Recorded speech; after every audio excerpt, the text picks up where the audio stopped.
Welcome to Wealth Coffee Chats, folks, for your daily live updates. Get the most out of today's episode by participating in the chat. Make sure you ask some questions, be part of the conversation, have a bit of fun, grab a coffee or a tea, take some notes, and get ready to start your day, folks. Quick few housekeeping rules, though. No spamming, no advertising or self-promotion in the chat. That's not on.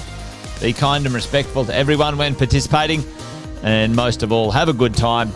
Real estate investing can be your biggest asset. It also can be your most expensive asset when it comes to getting it right or getting it wrong, folks.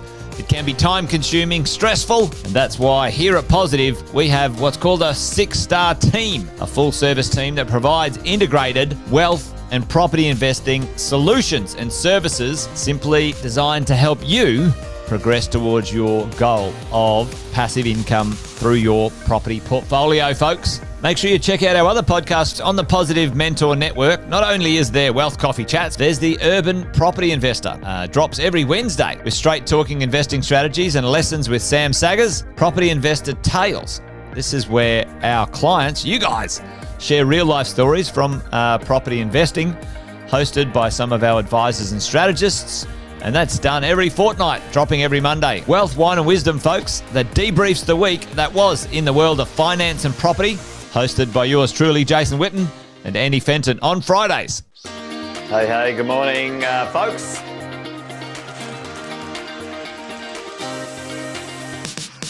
Good morning, everybody. Welcome to another Wealth Coffee Chat. Hope you're well, folks, wherever you are. There it is, team. Morning. Morning, wherever you're tuning in from today. Early bird gets the worm, they say. Here at Positive, we offer a 6-star team. It's a team that help you at every stage of your wealth creation journey.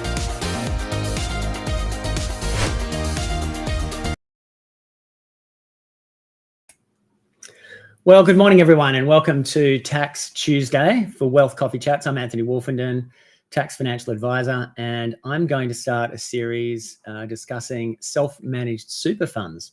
So this is not financial advice. Please don't act on this without seeking appropriate advice. But I wanted to share some broad details, facts, and general information about self-managed super funds because it is a topic that comes up for a lot of clients. It's really, really popular. In FY24, Australians established 27,000 self-managed super funds. Just under 1 million Australians have SMSFs that control over $1 trillion AUD in assets, which is about 25% of the total super industry, which currently sits at $4.2 trillion. That super industry is actually larger than the whole Australian share market, which is why a lot of our money is invested offshore, because if super moves the money, the market moves as well. So the Australian ASX is about 2.5 trillion. Self-managed super funds by themselves are 1 trillion. So they're certainly used for investments that fall outside the Australian share market. And today I'll start the series with a bit of an intro as to what's going on. So a self-managed super fund is basically, if you think about it, a legislated low tax environment business. It's got to meet a number of tests as a business, I guess, to meet the law so that it gets low taxes. It is a trustee structure. It can have, under Australian law, up to 6 members. All members are trustees and all members are beneficiaries. And whatever is set up in this type of arrangement, there should be some sort of common exit strategy. There's a bunch of rules around that we can go to.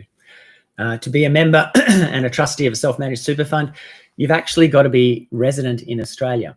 So it's got to be established in Australia. It's got to have control in Australia.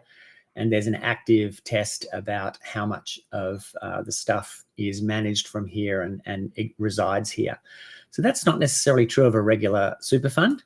And basically one of the cautions is if you are moving offshore for an extended period of time and have a self-managed super fund, you have to jump through some hoops basically to ensure that it remains compliant and isn't taxed prohibitively. When you look at a super in any environment, there is a sole purpose test. So anything that's done with your super has to meet or be focused on providing a benefit for you in retirement. And because the ATO is concerned about you putting money in too much, low tax, to not pay your proper share of taxes or taking out benefits early, so everything's got to be done precisely, the right amount in, the right amount out, there's some arm's length tests as well to make sure that when you establish one, you're not taking benefit early or providing benefit to the SMSF early. The overseer of the SMSF, the regulator, is the Australian Tax Office. And as we know, they have very good insight into what people are doing, and they have a bunch of laws written in their favour, so you're guilty until proven innocent.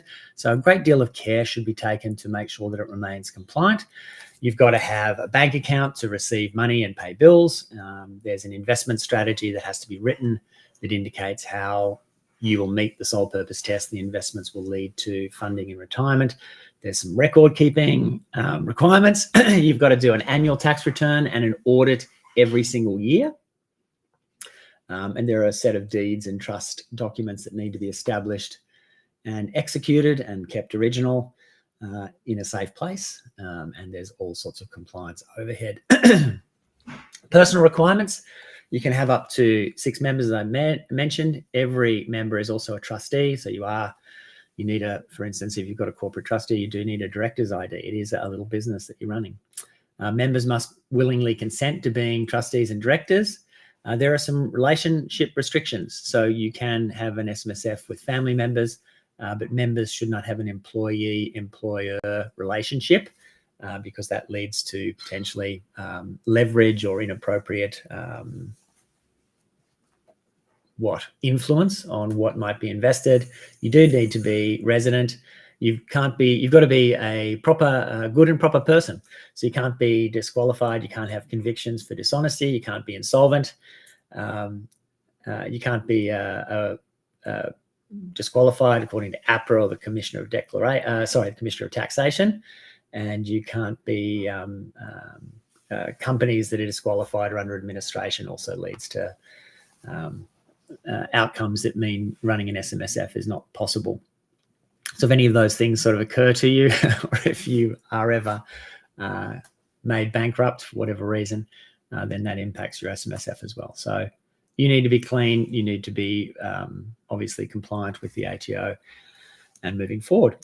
Okay, there are some considerations in terms of when they should be established. Having a bigger balance is a much better idea because the costs are fairly fixed. So I have had people talk about establishing an SMSF with a minimum balance of about 200 grand. You should definitely consider whether that's going to be right. Doing the annual accounts audits, paying the ATO and ASIC levies each year, unless you've got a very sharp accountant working for you, the costs for that are going to be about $3,000. Those compliant costs do not lead to any investment outcome. They're simply overhead that you have to bear. And so if you're looking at establishing, for example, an SMSF with a balance of around $200,000, then the compliance costs are 1.5% of your total balance.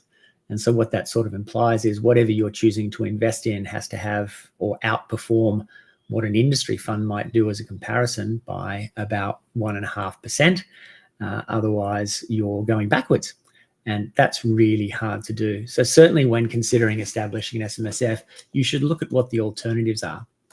And a sharp industry or retail fund with low costs, giving good investment return, is actually a reasonably good competitor to have to deal with. And so when you look at investing, do a comparison and see how that goes. Now, self-managed super fund is indeed self-managed, and there's nothing necessarily stopping an individual in Australia who wants one from going to a legal warehouse and acquiring the documents and establishing one themselves. I would recommend against that. I guess as a financial advisor, I would encourage everyone to seek proper advice before setting one up, because it is literally kind of the supercar investment vehicles. It runs very well with large balances and good investments. It runs very hard because the taxation rates are so low, potentially 15%, 10% for capital gains as under standard super law, and potentially no taxes at all in retirement phase. So that means the overheads are light and very good investments can outperform in super. So that's wonderful. But of course, getting it wrong means that it's a powerful vehicle to destroy wealth as well. Negative gearing is not quite as powerful. So seeking good professional financial advice is really the right way to go.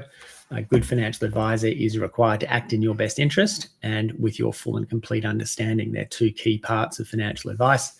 And so if you do get good financial advice around something like a self-managed super fund, should there be a requirement for a lender, say if you're borrowing money, to get a letter to say you've had financial advice, you can get that. You won't get that if you've set up your own and you haven't sought advice. The other thing is the advisor should be showing you how you're better off. If you do establish an SMSF and you acquire various assets, when you look at the outcomes over the long term and you do the math, how might that compare to just leaving your money in a standard industry fund, which is modelable? Do you understand why it performs better? Do the numbers indicate that the outcome is likely to be more profitable for you?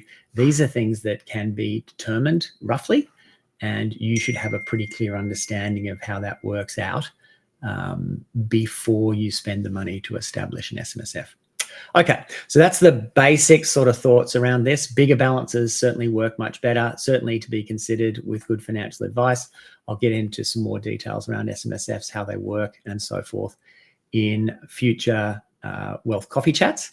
And this series will probably go on for 4 or 5 sessions. So we'll leave you there. Hope everyone has a great week. Cheers. Thanks for watching another episode of Wealth Coffee Chat, folks. Make sure you like, subscribe, and turn on your notifications so you never miss a thing when we go live. Improve your portfolio and investing game, folks, with Wealth Coffee Chats live every morning at 8:10 each weekday. Make sure you join us. Previous episodes are also available wherever you get your podcasts, folks, as well as our other podcasts from the 6 Star team here at positivementor.com.au.